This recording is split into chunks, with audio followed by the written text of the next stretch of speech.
Hi, everyone. Thanks for joining us tonight on another part of our webinar series, talking about early decision, early action today, as a lot of our juniors, soon to be rising seniors, are about to be planning their college lists and thinking about, what schools they might want to think about an early application for. We definitely want to be able to kind of cover this topic and make sure all of our students and families have the most information they can, kind of considering this topic, since it is kind of complicated. I want to make sure you're off to the right start here.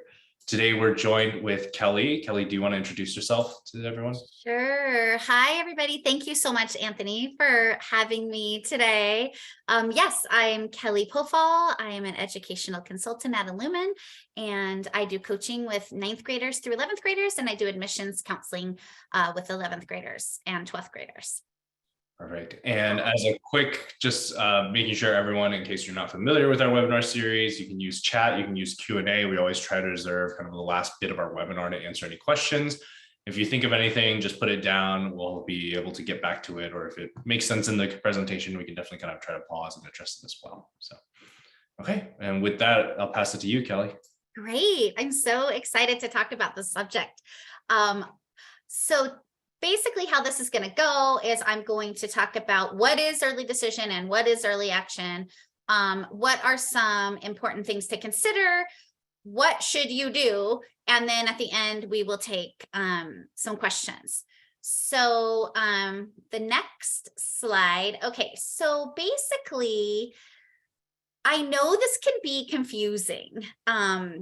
So it is a little bit confusing. So I want to just bring some clarity to these terms.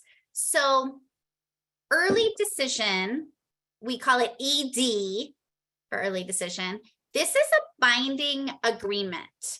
It's not a legal agreement, but I like to consider it almost a legal agreement because it is such a strong agreement. The students have to sign something, the parents have to sign something, and the school counselor has to sign this agreement. And it's between the student, the parents, the school counselor, and the college. And basically, you are saying that if you get in under this agreement, early decision agreement, that you will go. You're on the honor system. You are saying, I will go. And you can jeopardize your admission to other schools if you don't keep that agreement. It's very important. You can only do early decision at one school. And if you do get accepted, early decision to that school, you have to withdraw all your other applications. So you apply early decision in November, and sometimes even earlier. You can go ahead and apply to all of your other schools, but once you hear from that school in December or January, you have to again withdraw all of the other applications. Now we're going to talk a lot about this. There is another option called ED2, and that's early decision 2, and we're going to talk about that in a little bit. So the next slide, okay, let's talk about this more. So again, if you are admitted under the early decision contract, you must go. You can only apply to one. The latest early decision deadline I've seen is December, but some, again, my own daughter, most of my students this last cycle had to have it in November. So again, you sign a contract, you will abide by the rules, and the schools are very, very serious. The reason, look at some of these schools: Columbia, Penn, Duke, Johns Hopkins. The reason that the schools do this, and the reason that students do this, is yes, the acceptance rate is usually higher, and I'm going to have some charts to show you. And also it helps the school because the school knows, it helps their yields. The school knows that these students are for sure gonna, attend. So it's a win-win. Okay, next slide. Okay, So let's talk about circumstances of when you might apply to early decision. So of course, your number one school, but it's not just that. It's not just like, oh, you want to go to Harvard, you should apply early decision. There's some other things that you need to consider, such as, can you afford to go? So imagine that your dream school is $80,000 and you're accepted and you're all of a sudden bound to the school through this contract. But what happens if you don't get any money offered? You're still obligated to go and to pay. So there's a couple things I want to talk about with this. You want to make sure, number one, of course, that you will absolutely attend this college no matter what, right? And then back to the financial situation, if you are accepted early decision, the college is going to put together a financial aid package and send your family a bill, and that can get really complicated. So I want to talk about this for a minute because this has happened. There's two things you want to do when you are going to apply really to any college, but especially early decision. You want to go on the website and find the net price calculator. It's called NPC, net price calculator. So the student or the parent can go on and put in some financial information, and you will get a rough estimate of how much the net cost of the college will be. And so I highly recommend that you do something like that before doing early decision. And then also when you're filling out the FAFSA, you will get something back called the expected family contribution or expected financial contribution, the EFC. So I think that that's changing this year or this next coming year, but you will get an estimated, you will get a ballpark number of what to expect that you will have to pay, plus, any loans that you might be taking out. So again, you want to make sure that you're going to go no matter what, and that you can afford to go. And will you be able to submit like your best application by the deadline? You don't want to be rushing around and, oh, I have to do early decision. And then, you don't want to skimp out on like your application. You want to make sure that you're working with someone, hopefully someone at Illumin or someone you trust that can really help you turn in the most competitive application, that represents, your best self. The next, yeah. I was just going to mention this part is especially tricky of the afford to go, because definitely like the financial aid package, sometimes for students, like you're not sure what they're going to offer. And it becomes something that you would really want to try to nail down or have a really strong estimate so that you're going to be confident that you're not going to, because the worst case scenario is you do get in and you're not able to afford it. There's this awkward conversation of trying to figure out what to do now. So again, just making sure that is a point of contention as well. Absolutely. This happened to one of my students this year. They did run the net price calculator. We talked about price. They applied and they got in, which was very exciting. But I think sometimes students think they're going to be awarded lots of money for their grades.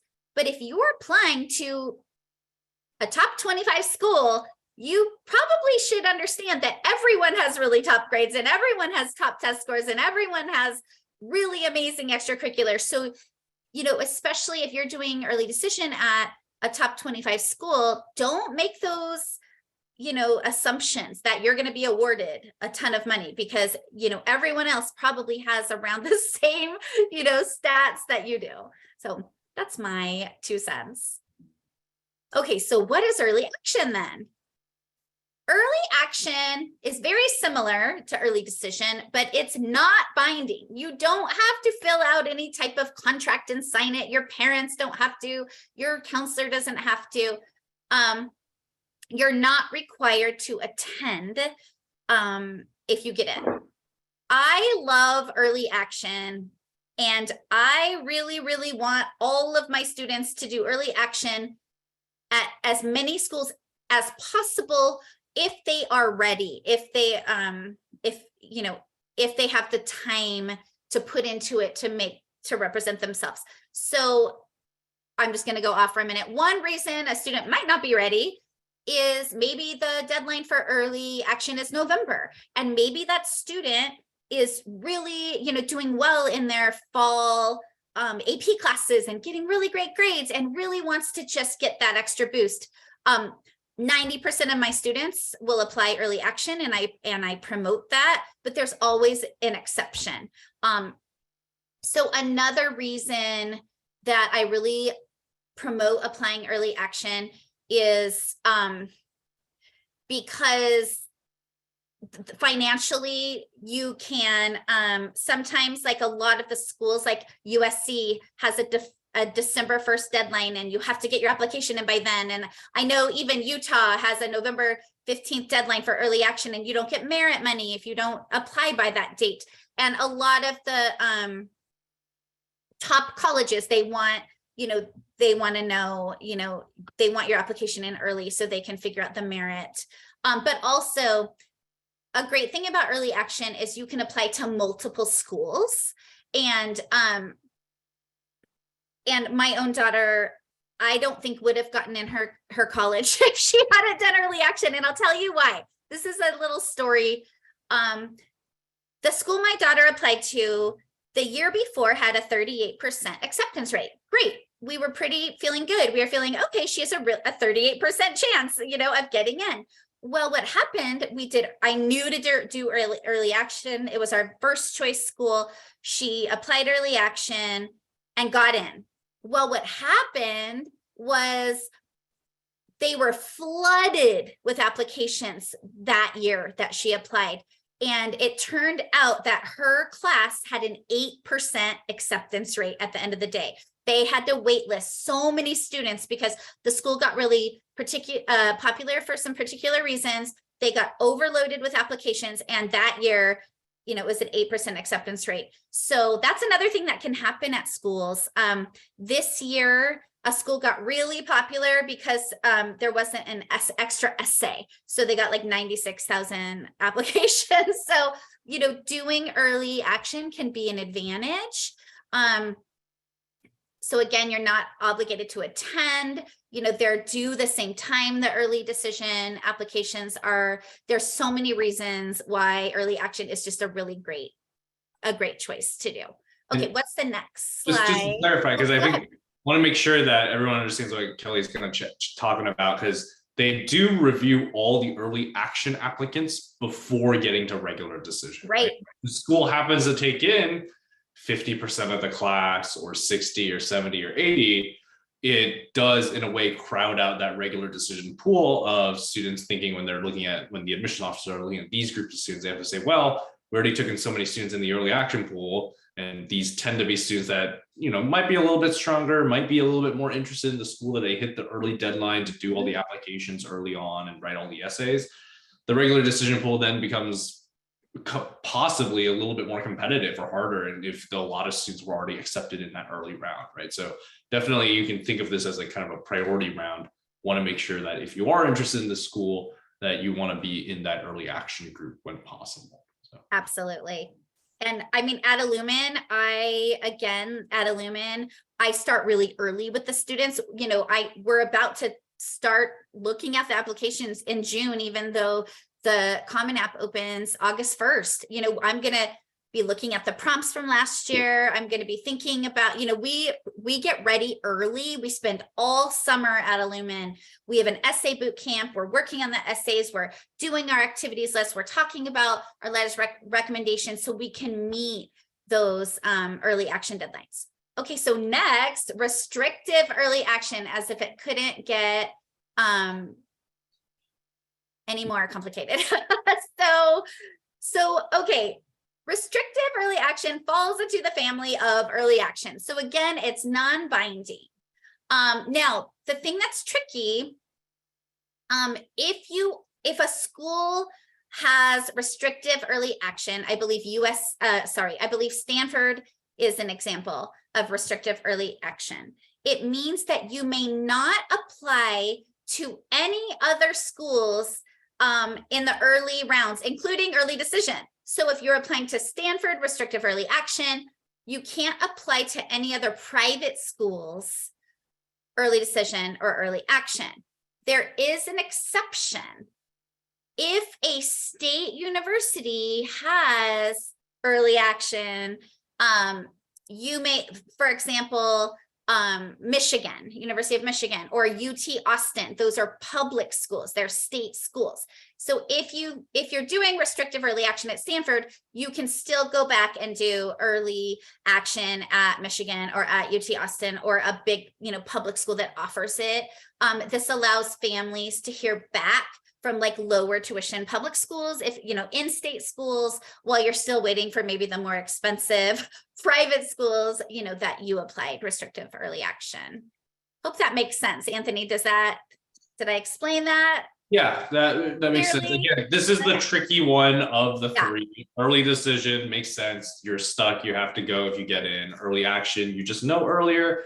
Restrictive early action is this confusing one where it's just you cannot apply to any other schools besides this exception with publics.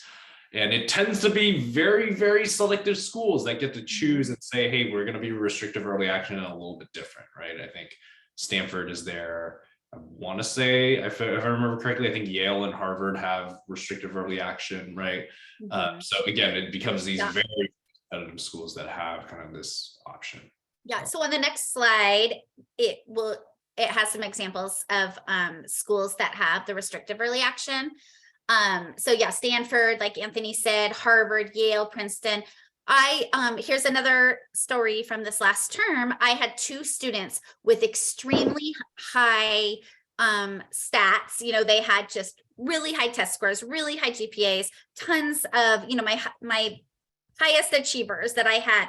And they both wanted to do restrictive early action at Stanford. Well, we at the last minute decided not to because it restricted them from doing early decision at maybe another school that maybe they could get in a little bit easier. And they didn't want to be limited and not be able to do the early action choice at all the other schools. So they decided against the restrictive early action. So it really does limit you sometimes. If you're not a high contender for Stanford or a school like Harvard or Yale or Princeton, you need to talk to your educational consultant, like, am I actually a contender for this? Because you don't want to cut out, your chances to do early action at all the other schools or early decisions. So it's really a tough choice, and it's really a choice you should be making with your educational consultant. Okay, great. So what's the next? Okay, so now this has been a trend, and I love this trend. I had really great success with this ED2 this year in particular. It was really exciting. We had, for example, I guess I can say the school. So I had a student who wanted to go to Yale, her dream school. She didn't get in. I mean, Yale was like just single digit acceptances. The student was an incredible student. I really enjoyed working with her. So we decided, hey, let's do ED2 at Boston College. And it was so exciting because she got in, and it is the perfect fit for her. So what happened is we met the ED1 deadline for Yale. That didn't work out. And then we found out in time to do an ED2. Now, most of the competitive schools, the Ivies, top 25 schools, the big fancy public schools like Michigan, and a lot of these schools have an ED2. It's the same deadline typically as regular decision. So you're already doing your, regular decision apps that you couldn't get in for early action and early decision. So, if you find out that you didn't get in your early action schools or your early decision schools, you have another chance to do early decision. And I now am approaching this process with this in mind. ED1 for the top school that the student can afford, that they're a contender for. If that doesn't work, what's the ED2 school? And of course, we're all on board together, the student and me and the parents. So, but I definitely am using ED2 as a tool. Some of the schools are listed here that have ED2. Like I said, BC is Boston College, BU is Boston University, NYU, I believe SCU is Santa Clara University, Carnegie Mellon, Chicago. So if some of these schools are your first choice or second choice, ED2 would be a good choice for these schools. So let's see. I want to say something else, Anthony, go back for 1 minute or about ED2 is it is a good choice also. Another strategy that I've used with ED2 is that again, if a student wants to improve their test scores fall term senior year or improve their academic trend, their GPA senior year, then it's a really great thing to do, or ED2 in January, because they can, their GPAs improved, their test scores have improved, maybe they ended their service project, so it really gives the students more time. And also it gives students more time to maybe go visit the college. Maybe they want to go to, NYU and really check it out and see if it's a fit. Or maybe they're like needing to get more recommendations from teachers, that they couldn't get. That's another thing, is getting the letters of recommendation in time for early decision and early action can be challenging. So if for some reason the teacher doesn't come through, or maybe the teacher's overwhelmed with hundreds of letters of recommendation, the early decision 2 is a good choice to do, just to make sure you have all the materials. Okay, that's what I want to say. So back to the timeline. Basically, this is a timeline of what we've been talking about. So November is when the early decision and early action applications are due. And then I'm like, this is so small, that mid-December is when some of the early decisions are due. And then starts I think that they're pretty standard dates. I'm going to go back to the November. So November 1st and 15th are usually the deadlines for the early decision and early action. And then usually either December 1st or just December 15th are the early decision deadlines. And then comes January.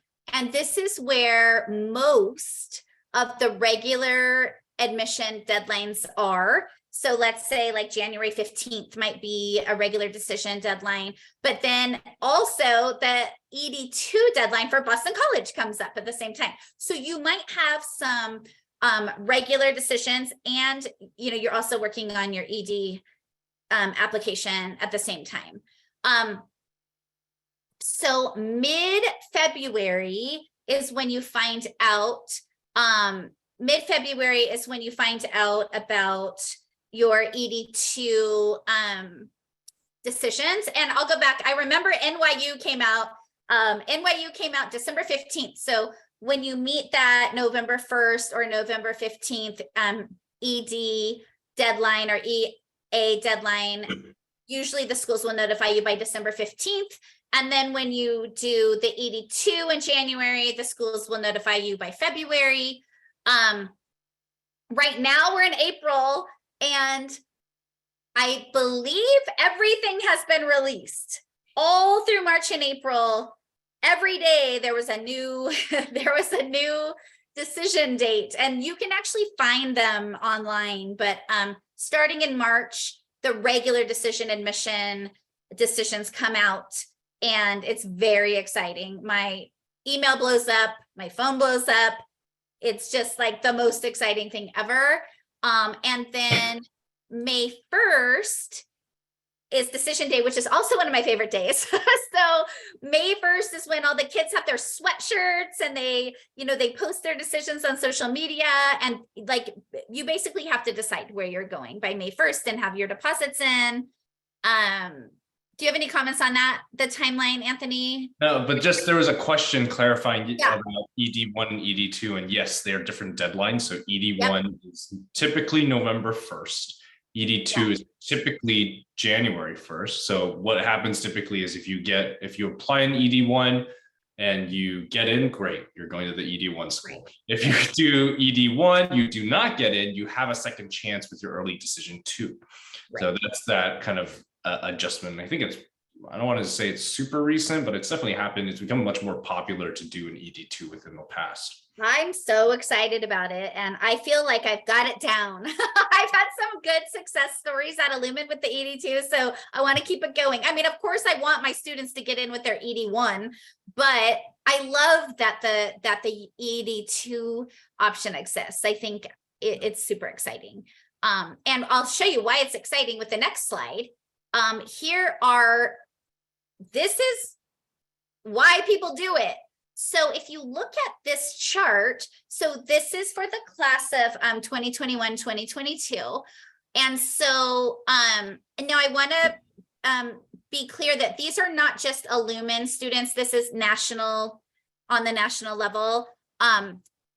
So basically, let's look at like Columbia University. If you were to apply, as you know, most of the students, you know, have really high everything and they're applying to Columbia, they have a 3% chance of getting in. Well, if you know that you love it and that you'll go and that you can most likely afford it, you have an 11% chance. It goes up that much. Even if you look at Johns Hopkins, you start with an 11% and it goes all the way up to 28%. I've seen schools that go up to 40%. You know, with oh, there's another chart, Anthony, after this with more schools. On the next slide, I believe. Yes, so yeah, so if you look at this, like if your dream school is Northwestern, if that's your number one school, it absolutely makes sense to have a 24% acceptance rate versus a 5% acceptance rate for regular decision. So you can see the value. I just think this just blows my mind. I mean, it just blows my mind. So I'll tell you, I'm seeing Emory on here. I'll tell you a fun story. I had a student who, you know, we looked at the Emory qualifications. He was right in there on the lower end, right? And I knew just from my experience, he wasn't going to get in regular decision. I knew it was a reach. It was a very much a reach school for him, very, very much. But we thought, you know what, let's do early decision and let's go for it, you know, and we worked all summer on the essays I mean, we were meticulous, like with the activities list and the letters of recommendation, and we worked so hard and he got in. And I have to tell you, I didn't know it was a reach school and I was so excited for him. And I truly believe that it was the early decision application that helped him get in. I know that his family knows that as well. And we're so happy. We're so happy that you know, that happened. And anyway, I support it so much if all the pieces can fit together.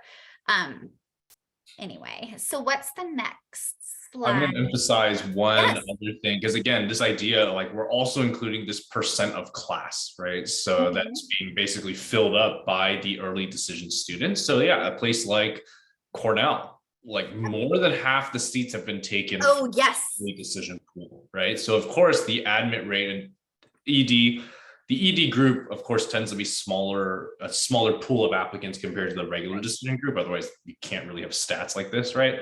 But yeah, of course, Cornell's going to be a little bit more selective in the regular decision pool, given that half the spots have been taken up already, right? And of course, if you're looking at even a place like NYU, the 67 was estimated, but like, yeah, Emory, 56.5%. Northwestern, 53%, right? Well, some of these schools are going to take a large chunk of the students that they know that this is this top school. This is where these students really want to come. Of course, the school is in a way incentivized to take these students that are going to be strong achievers and are already very interested in coming to this school, right? So it is interesting to think about, it's not the majority of students who are applying either, and so if you think about it, there's such a small group that are applying ED because of, the restrictions, that they're filling half their class up. I mean, that's kind of blows my mind to think that's the case, 50%. Okay, so when is ED the right choice? Okay, so again, we kind of talked about this earlier. At Illumin, I always help my students know, we have information about this. We have information about each college and what high school are they from, and what their GPA and test scores are. And not just that, but do they have leadership? Have they impacted the community in any way? And so we are able to assess their application and their resume. And then we also have all of the information about the colleges and what the average GPA and test scores are of each college, so we always want to make sure that the students are in the range of accepted students from the prior year. And if so, we're happy to do the ED choice if they also can afford it. And if it's a school that they, can really, have strong reasons why they want to go there. If a student, like I was talking about my Emory student, it was a reach school for him, and he knew he was a tiny bit below the average, but he was okay with being rejected. He knew okay, this is a reach school. I'd be so excited if I got in, and I will go, but if I don't, it's okay. And he knew that he couldn't apply again regular decision, you're giving up the chance, so basically you want to make sure that you're in at least the top 25% of the applicant pool to do early decision. But there's other factors that come into play as well that we at Illumin can assess from the beginning. So we don't just say oh, you're not in the top 25% or you are in the 25%. We look at so many things like I already talked about. So good. So what is important? I love my job because of the unpredictability of this process. Sometimes I feel there's no rhyme or reason, but what I do love is I do have faith in the process. And it's not always just about GPA and test scores. They are very, very, very important. But there are other factors that admissions looks at. And so some of them, here's a list. Some of them are your course rigor that you have chosen at your high school. So if your high school doesn't offer AP classes, the admissions will know that from the counselor report. So that's okay. Admissions is going to judge your application based on what's available to you, right?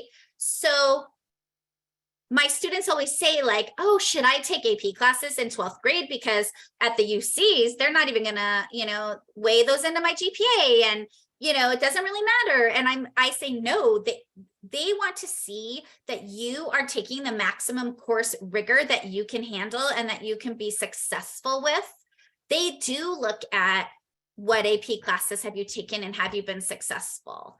So, so course rigor, very important. Your essays are very important.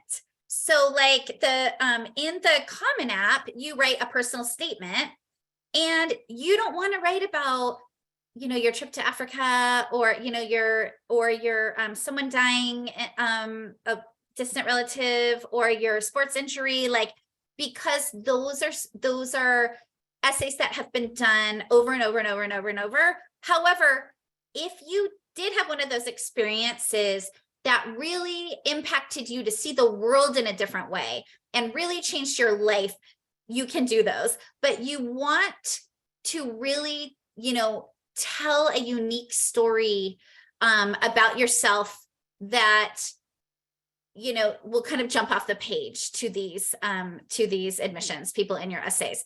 And by the way, there's so many essays. There's essays on how you're going to fit into the community. There's essays on how, are you like challenges that you've overcome. And there's essays on writing a letter to your future roommate. I mean, the essays can really, really add up. And again, at Illumin, like we take these essays on, we start early. We have essay boot camps in June. We have graphic organizers and outlines. And we have like all of these brainstorming worksheets. And so we know that we spend so much time on these essays. So very important. Letters of recommendation are extremely important. And we start, you want to start asking for those early. The interview process, a lot of the schools, they'll like have alumni come interview the students, or even sometimes current graduate students. And I, thank goodness, I don't have like strong interview training skills. So we have an expert at Illumin who works with all the students who have interviews. And I just saw so much growth in the students. So interviews are important. The letters of recommendation, it says demonstrated interest. This is so true for some schools. I'll tell you one. Well, one is Tulane. I saw a lot of students, friends of mine from California, Southern California, that had students who did not get in Tulane with like a 4.8 or something. The students who got in, they formed a personal relationship with the admissions counselors. They stayed in touch. They opened every email. They went to webinars. They worked so hard to let admissions know that Tulane is their number one school.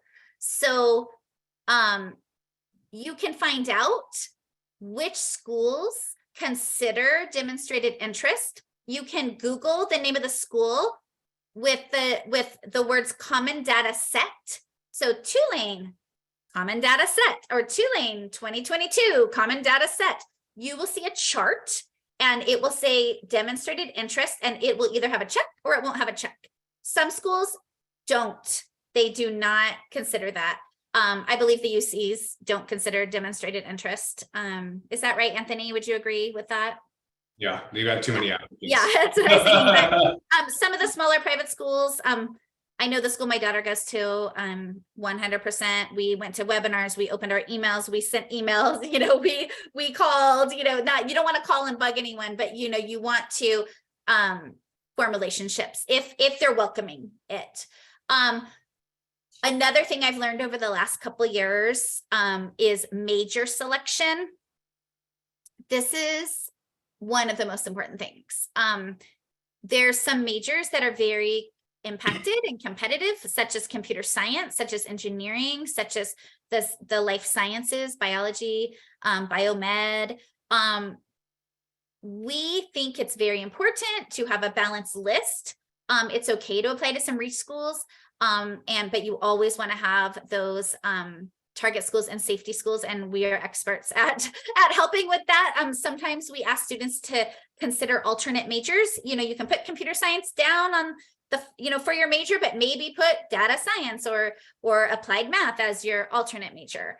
And so we work with students very carefully on the major selection and the focus of the application.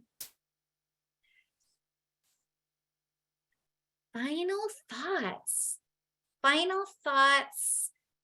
was going to say it's blank, but so I truly believe that there is a fit for everybody.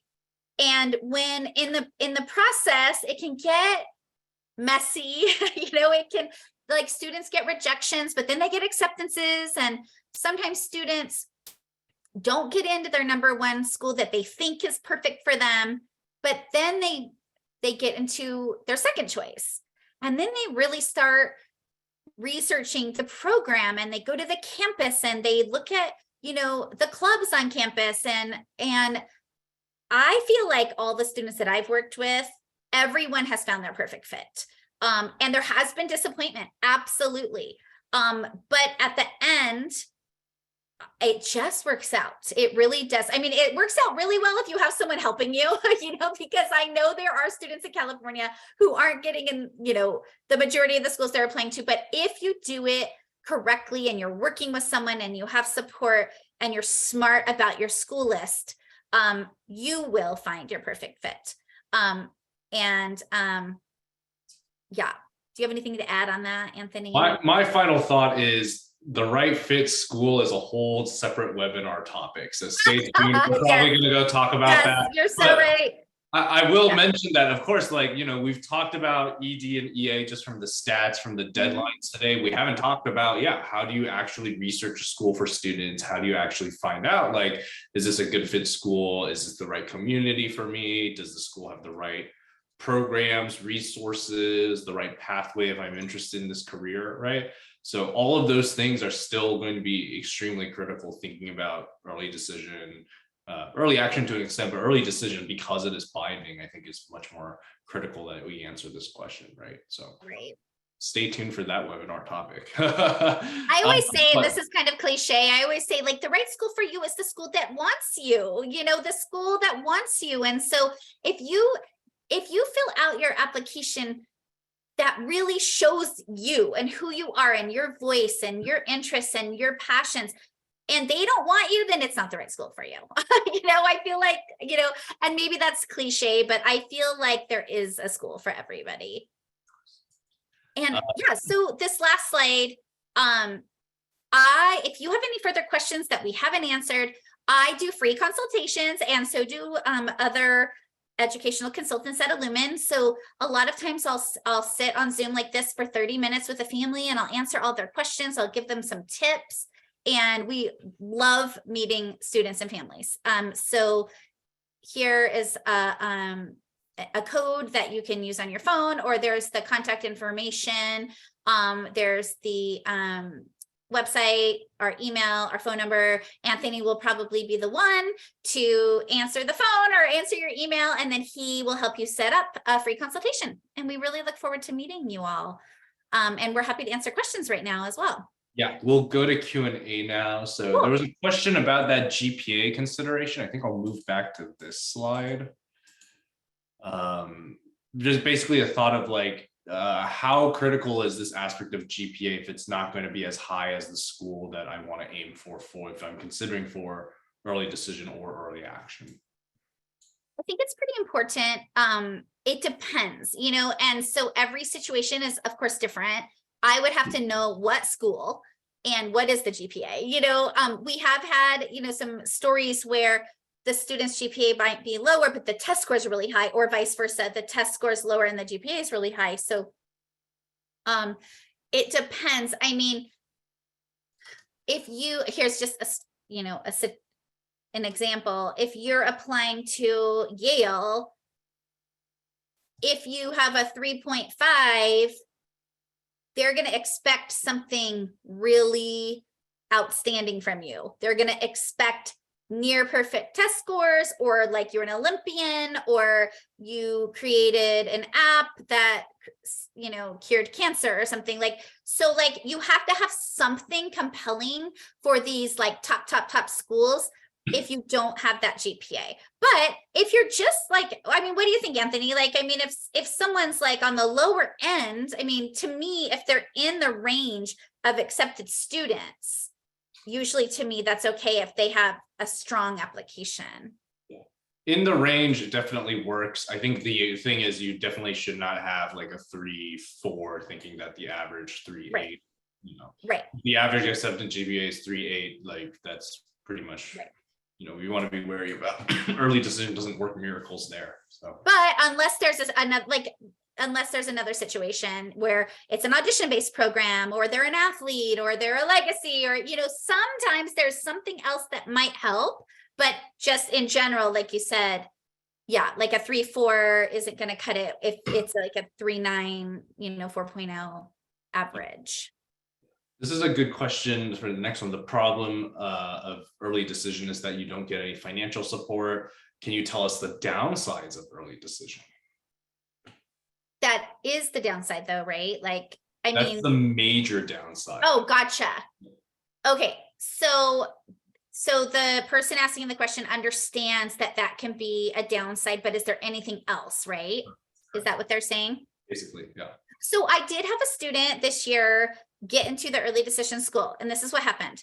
It's really interesting. So the student found out very early in December, and the student is a 17-year-old boy, and found out he got into a school kind of far away from home. And then he said he was so scared because all of his other friends were going to UC schools. And then he accepted this top 25 school early decision. And so he got really, really nervous. And, one thing that happens is you don't get to find out all the other places you got in. So what you have to, when you get in an ED school, and you decide to go, you don't get to find out if you got in UCLA or, Berkeley or any of those schools. So that's something, you never will know where you got in because you signed a contract that you would withdraw. That's one thing that I can think of. Yeah. So major downside, of course, the financial support, whatever the school offers you, right. to an extent you have to accept. There's a little bit of leeway in negotiating with the school, and there's always some students who may not be able to afford it and can somehow get out of that decision agreement. But yeah, the second major one is you don't know the other schools you get into. You don't know your UCs. You need to withdraw at the moment you basically know you got into that school, and yeah, you never know. So I think it's also a question of like, if there's a student who's doesn't have a dream school in mind, is open to a lot of these schools, wants to know the results and is interested in this. And, the early decision, maybe they're also hesitant on the binding aspect of it, aren't completely comfortable with it. It's totally fine to opt out or not do early decision as well, right? I think it's just one other path. Absolutely, right. So, yeah. Any other questions? We have a smaller group today, so definitely can hopefully fit in a couple more in these next 10 minutes or so. Anyone have some thoughts? I can close the slides as well. Yeah, I would say just based on your last comment, Anthony, of all my students last year, I would say only 10% of the students did early decision. I don't want to imply that every single student's doing it. It is a very important, it's like getting married. I mean, you're committing and you can't get out of it. It's happening. So I don't want to imply that everyone's doing it and you should do it. But at the same time, I do really think 99% of my students had early action schools. And I'll just, since no one asked the question, I do want to say, it's a very stressful time for students, and it's so nice to get those acceptances in December, so the student you can pin it on the fridge, you got in college, yay, and the student at least knows they're going to college. And so that can really be a bonus of doing, the early action. Yeah, early action. It's also, if it's great that you got into a school that you're, very fond of in your early action round, maybe you can also adjust your school list a little bit. If you say, hey, I always know I have University of Michigan that I can consider, maybe I can take a look at some of the other schools. Just a quick question about, how many schools would you recommend for a student to apply to? I think, Kelly, you ever thought about that? We will probably say the same thing. It depends, so the UC schools, most people know, are just one application. So I typically, as an Illumin consultant, I want my California students applying to all of the UC schools, because in the past years, they have been very, very competitive. Even my top achievers, especially if you're from the Silicon Valley, it's very competitive. I want them applying to all of them. So there's that. So I count that as one application, even though it's many more than that. And then, I mean, I think, this is going to sound like a lot of schools, but I think sometimes in addition to the UCs, I would do like 4 or 5 more reach, 4 or 5 targets, and 4 or 5, that probably sounds like a lot. So, around 10 to 12. Anthony, does that sound like a lot to you? No, that sounds about Yeah. right. I would say like, yeah, I Yeah. hear anywhere from like 10 to 15 at this point, right? You could skirt up to around 20. You're getting a little bit there. Yeah, maybe we'd want to help you kind of cut down a little bit, but definitely no more than 20, I would say is But probably. again, it depends. Like my own daughter was doing musical theater, and I can't even say out loud how many schools she applied to, because it's absurd. The acceptance rate into the musical theater programs, they only take 20 kids and they get 3,800 applications. So, some students, I'm sure there are, artsy students out there. You have to apply to way more schools. There's always those exceptions.